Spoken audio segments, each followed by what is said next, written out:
வணக்கம் ஃப்ரெண்ட்ஸ். லட்சுமி அம்மா அவர்கள் எழுதிய என் மனைவி, அத்தியாயம் 7. நரேந்திரன் அலுவலகத்திற்கு புறப்பட்டு தயாராக இருந்தான். புதிதாக வாங்க போகும் வாஷிங் மிஷினை பற்றிய அபிப்பிராய பேதம் இன்னமும் ஓய்ந்த பாடில்லை. சூனாவிடம் ஒரு கெட்ட பழக்கம் உண்டு. புதிதாக விளம்பரங்களில் தென்படும் எல்லாவித நவீன சாதனங்களையும் வாங்கி வீட்டில் நிரப்பிவிட ஆத்திரப்படுபவள். கலர் டிவி லோன் முடிஞ்சிட்டது, வாஷிங் மிஷின் வாங்கலாம்னு இருக்கேன். முதல்ல வீட்டு கடன் முடியட்டும் சுகுணா.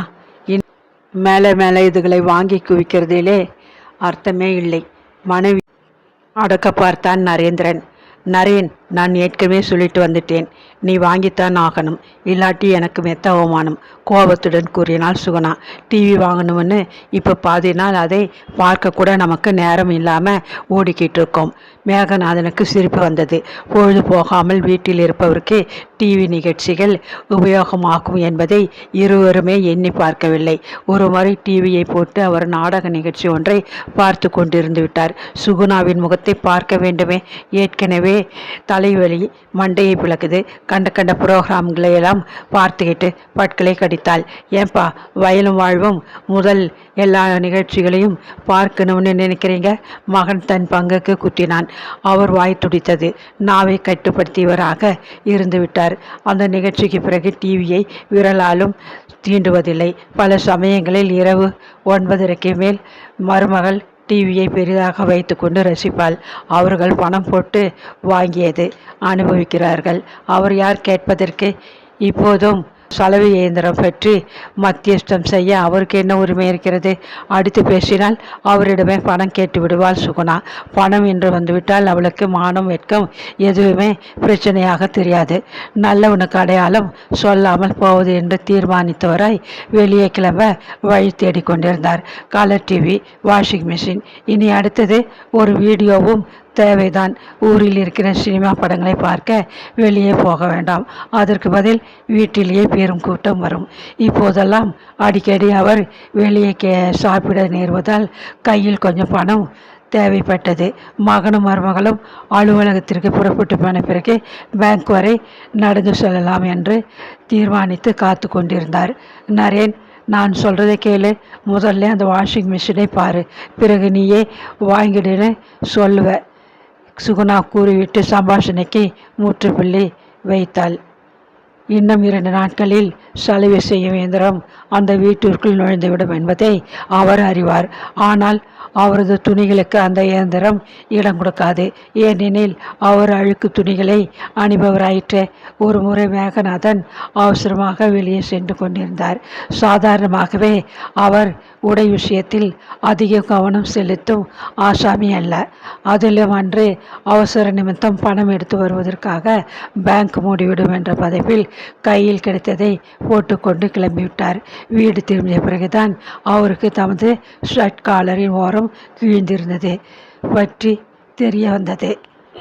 அன்று மாலை நரேந்திரனிடம் எவ்வளவு பெரிய புகார் பட்டியல் படிக்கப்பட்டிருக்கிறது என்பதை அறிந்ததும் பெருத்த அவமானத்துக்குள்ளானார் அவர்.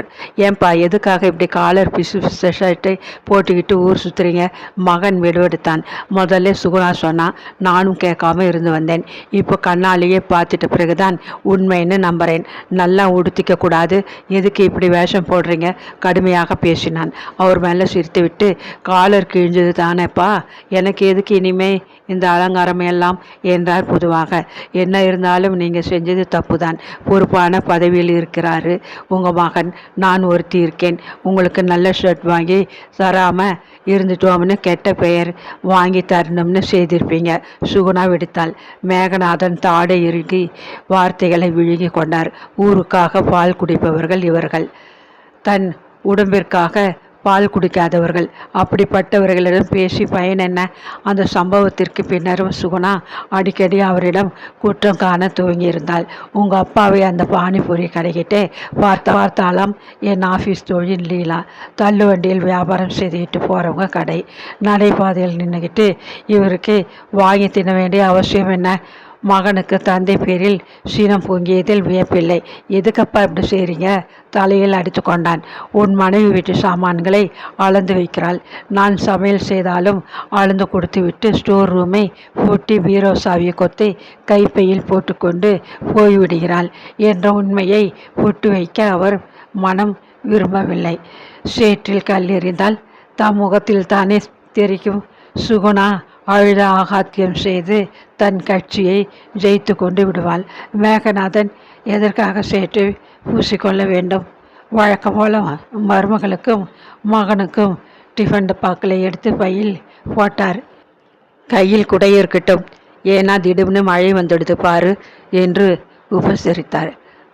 சுகுணா முகத்தை குலுக்கியபடி அறைக்குள் சென்று மறைந்தாள். சற்று நேரத்தில் ஸ்கூட்டரில் இருவரும் அலுவலகம் சென்ற பின் அவரும் புறப்பட்டார். பேங்க் வேலையை முடித்து கொண்டு திரும்பியவரை யாரோ பின்னால் அழைத்த ஒளி.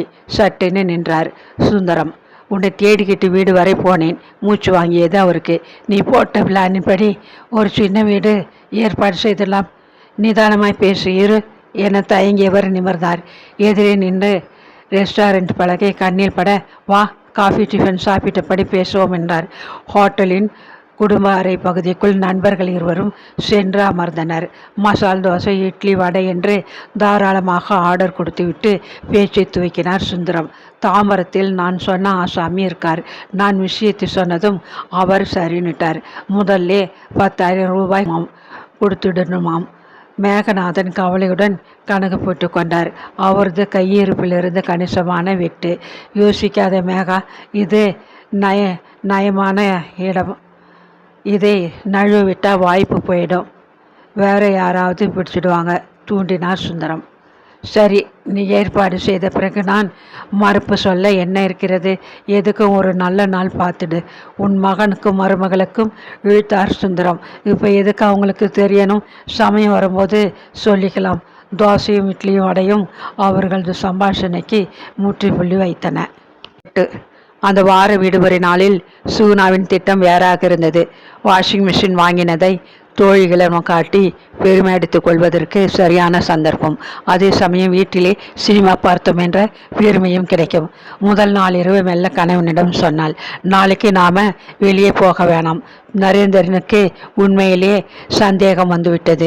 வார முடிவில் சினிமா, வெளியே சுற்றுதல் என்று அழியும் சுகுணாவா இப்படி பேசுகிறாள்? அப்படி வெளியே போகாவிட்டால் தலையை வெடித்து விடுவது போல தவித்து போவாளே. வாஷிங் மிஷின் கடன் அடையணும். அதனால் வேற திட்டம் வச்சிருக்கேன். என்ன சொல்ற நீ? என் தோழி ஒருத்திக்கிட்டே வீடியோ காட்டுற விசிஆர் இருக்காம். அதை எடுத்துக்கிட்டு இங்கே வர்றதா சொல்லியிருக்கா. டேப் வேணாமா? அதை நான் ஏற்பாடு செய்யறதா சொல்லிட்டேன். நாளைக்கு நீ போய் புதுசாக 3 தமிழ் படம் வாங்கிட்டு வந்துடு. நரேன் கொஞ்சலாக அவன் மீது சாய்ந்தபடி வேண்டுகோள் விடுத்தாள். நிறைய பேர் வருவாங்களா? அப்போ 3 படம் பார்க்கணும்னா வீட்டில் ஏதாவது காஃபி டிஃபன் தயார் செய்ய வேணாமா? சிறிது கவலையுடன் கேட்டான் நரேந்திரன். கணவனின் முன்னும் நெற்றி முடியை கோதியபடி, அதை பற்றிய கவலையை என்கிட்ட விடு நரேன், நான் பார்த்துக்கிறேன். கணவனை வழிக்கு கொண்டு வந்த மகிழ்ச்சியில் அவன் மீது ஒய்யாரமாக சாய்ந்து கொண்டாள் சுகுணா. மறுநாள் விடியலில் மேகநாதன் எழுந்து குளித்து சுத்தமாக உடை உடைத்து இருந்தார். பூஜை அறை என்பது அந்த சிறிய வீட்டில் நிறைவேறாத ஒரு வசதி. சமையலறையில் ஒரு பக்கத்து சுவரில் தெய்வங்களின் படங்கள் இருந்தன. படங்களை துடைத்து பொட்டிட்டு பூ வைப்பது அவரது வேலை. ஏன், பல சமயங்களில் விளக்கேற்றுவதும் அவரது வேலையாகத்தான் இருந்தது. அவர் மனைவி கனகத்தின் மறைவு நாள் ஒவ்வொரு வருடமும் அவளது நினைவாக மல்லிகைப்பூ மாலை வாங்கி அவளது படத்திற்கு சூட்டுவது வழக்கம். மற்றபடி திதி போன்ற விஷயங்களை குறைத்து கொண்டு விட்டிருந்தார். மருமகள் வந்த பின்பு அறவே நிறுத்தியும் விட்டார். எனக்கு இந்த மாதிரியான திதி விஷயங்களிலே நம்பிக்கை கிடையாது என்று சுகுணா அடித்து சொல்லிவிட்டாள். கனகத்திற்கு மல்லிகைப்பூ என்றால் உயிர். அவர்கள் சுந்தாதிரப்பட்டி வாழ்க்கையில் தினம் ஒரு பொட்டலம் மல்லிகை வாங்காமல் அவர் வீடு திரும்ப மாட்டார். அதேபோல் அவளது கடைசி பயணத்திற்கு மல்லிகை பூவாலேயே அலங்காரம் செய்து வழி அனுப்பி வைத்து தம் துயரை தணிக்க விரும்பினார். அம்மாவின் நினைவு நாளன்று நரேந்திரன் ஒன்று சாப்பிட மாட்டான். அவனாகவே ஒரு மல்லிகை மாலையை வாங்கி வந்து அம்மாவின் படத்திற்கு சூட்டுவான். அது ஒரு காலம். இப்போது அம்மாவின் நினைவு நாளே அவனுக்கு மறந்தே விட்டது. ஃப்ரிட்ஜை திறந்தவர் மூக்கில் மல்லிகை பூவின் வாசனை மூதியது. ஏது இந்த வாட்டி அம்மா நினைப்பு வந்துட்டுதா நரியனுக்கு? பரவாயில்லையே. ஆச்சரியமும் மகிழ்ச்சியும் ஒருங்கே பொங்கின. மெதுவாக அந்த இலை சுருளை நீக்கி பார்த்தார். நெருக்கமாக தொடுக்கப்பட்ட மல்லிகை சரம். மெதுவாக வெளியே எடுத்தவரின் கண்கள் நடுங்கின. கனகம், உன்மேலே நரியனுக்கு ரொம்ப பாசம். பார்த்தியா, நான் தான் கோபத்தில் ஏதோ தப்பா நினச்சிக்கிட்டேன் என்று மனதினுள்ளே கூறியபடி ஃப்ரிட்ஜை கதவை மூடினார். பூஜை நடுவில் காலையில் தன்னால் எடுத்து துடைத்து வைக்கப்பட்டிருந்த கனகத்தின் போட்டோ போட்டிட்டு சந்தனக்கீட்டுடன் சிரித்தபடி அவரை பார்த்தது. பாத்தியா கனகம், உன் மருமகளுக்கு கூட சொல்லாமல் பூ வாங்கி வச்சிருக்கான். ஊகை பொங்க மல்லிகை மாலையாக படத்திற்கு அணிவித்தார். விளக்கை ஏற்றி ஊதுவத்திகளை செருகிவிட்டவர் ஒரு கணம் கண்களையும் மூடிக்கொண்டார். கனகம், நம்ம குழந்தை நரேந்திரன் அவன் நல்லபடியாக வாழணும், மேன்மேலும் வாழ்க்கையில் முன்னேறி குழந்தையும் குடும்பமாக இருக்கட்டும்னு ஆசீர்வாதம் பண்ணம்மா. கண்களில் கசிந்த நீரை துடைத்தார். ஞாயிறு காலை டிஃபன் காஃபி என்ன என்பதை மருமகள் வந்து தீர்மானிக்க வேண்டும். சற்று நேரத்தில் மருமகள் சுகுணா எழுந்து பல் தேய்க்கும் ஒலி கேட்டது. சுட சுட காஃபியை கலந்து சாப்பாட்டு மேஜை மீது வைத்தார் அவர். காஃபியை பருகியபடி சுகுணா மூக்கை உறிஞ்சினாள். மல்லிகையும் ஊதுவத்தி வாசனையுமாக காலை வேளையில் இன்னைக்கு வெங்காயம் சேர்க்காத டிஃபன் செய்துடணுமாமா? மெதுவாக மேகநாதன் துவங்கினார். அவள் விழிகளில் கேள்விக்குறி. உங்கள் அத்தையோட நினைவு நாள். வருஷத்தில் இன்னைக்கு ஒரு நாளைக்காவது அந்த இறந்து போன ஆத்மாவுக்காக நாம் கொஞ்சம் கட்டுப்பாடாக இருக்கணும்.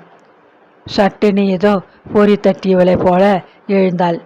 அவள் வேகமாக ஃப்ரிட்ஜை திறந்து, ஆமாம், இங்கே மல்லிகைப்பூ பொட்டலம் வச்சுருந்தேனே, எங்கேயாது? அவளது திடீர் கேள்வியால் குழம்பு போன மேகநாதன், அப்படின்னா அது நரேன் வாங்கினது இல்லையா? நீ தயங்கப்படி நின்றார். இது என்ன விபரீதம்? இவள் முகத்தில் எள்ளும் கொள்ளும் வெடிக்கின்றன. கண்களில் அனல் தெரிக்கிறது. அட ஆண்டவா, எதற்காக பூஜை அறை பக்கம் எட்டி பார்க்கிறாள்? ரொம்ப அழகாக இருக்கே. யாரை கேட்டுக்கிட்டு மல்லிகை பூவை செத்தவங்க படத்துக்கு போட்டு வீணடிச்சிங்க? விஷத்தை கக்கினாள் அவள். அவருக்கு பலமான ஆத்திரம் வெகுண்டெழுந்தது. உன்னளவில் அவள் செத்து போனாள் தானம்மா. ஆனால் உனக்கு இத்தனை அழகான புருஷனை பெற்று கொடுத்தவங்கிறதே மறந்துடாத, அழுத்தமாக கூறிவிட்டு அப்பால் செல்ல வேண்டார். என்ன அநியாயம் செய்திருக்காரு நரேன், இங்கே வந்து பாரேன், கிரீச்சிட்டால் சுகுணா. அரை தூக்கத்தில் படுக்கையில் உருண்டு கொண்டிருந்த நரேந்திரன் அலறி புடைத்து கொண்டு ஓடி வந்தான். தூக்கம் கலந்துவிட்ட எரிச்சல் ஒரு புறம், மனைவியின் கோபத்திற்கு காரணம் ஏதோ என்ற கலக்கம் ஒரு புறமுமாக அவனை அலைக்கழித்தன. சுகுணா, என்ன நடந்தது? பதறினான் அவன். இன்னைக்கு என் தோழிகள் வருவாங்கன்னு சொன்னேனே, நினைப்பிருக்கா? வீடியோ படம் பார்க்க வருவாங்கன்னு சொன்னது தானே? ஆமாம், அவங்க வந்தால் இருக்கட்டும்னு 4 முழம் மல்லிகைப்பூ வாங்கி கையோடு ஃப்ரிட்ஜில் வச்சுருந்தேன். அது உங்கள் அப்பா என்ன செய்துட்டார் தெரியுமா? என்ன செய்துட்டார்? பரபரத்தான். ஒன்றும் செய்யலப்பா நரேன். இன்னைக்கு உங்கள் அம்மா மகராசி செத்து போன நாள். நீ தான் உங்கள் அம்மாவை நினச்சிக்கிட்டு மல்லிகைப்பூ வாங்கிட்டு வந்துட்டியோன்னு நினச்சிக்கிட்டேன். நெஞ்சிலை முள் தைத்த வேதனையுடன் நரேன் தந்தையை பார்த்தான். அவனை குற்ற உணர்வு உறுத்தியது. ஏதோ அம்மாவுக்காக முன் ஜாக்கிரதையா வாங்கி வச்சிருக்கேன்னு நினச்சி உங்கள் அம்மா படத்தை எடுத்து வச்சு இந்த மல்லிகை பூவை போட்டுவிட்டேன். அவர் குரல் தடுமாறியது. தொண்டை கரகரத்தது. கனகம், 4 முழ பூவிற்கு கணக்கு பார்க்கிற மனிதர்கள் இவர்கள். நல்ல வேலை நீ தப்பிவிட்டாய். இல்லாவிட்டால் 4 நாள் பட்டினி போட்டுவிடக்கூடிய அரக்கர்கள். மனம் துயரத்தால் ஓலமிட்டது. உங்களுக்கு வேணும்னா வேற பூ வாங்கியிருக்கலாமே அப்பா.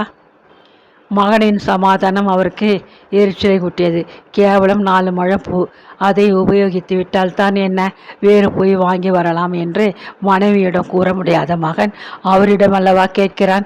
உண்மைதான் நரேன். உசுரோடு இருக்கிறவங்களுக்கே மரியாதை இல்லாதப்போ செத்தவங்க படத்துக்கு எதுக்குப்பா மாலையும் மரியாதையும்? இந்த கழுத்துக்கு எதுக்குப்பா மாலையும் மரியாதையும்? இந்த கழுத்துக்கு அது விலங்கலை என்றவர் சமையலறை பக்கம் சென்று சுவரில் சாய்ந்தபடி அழலானார்.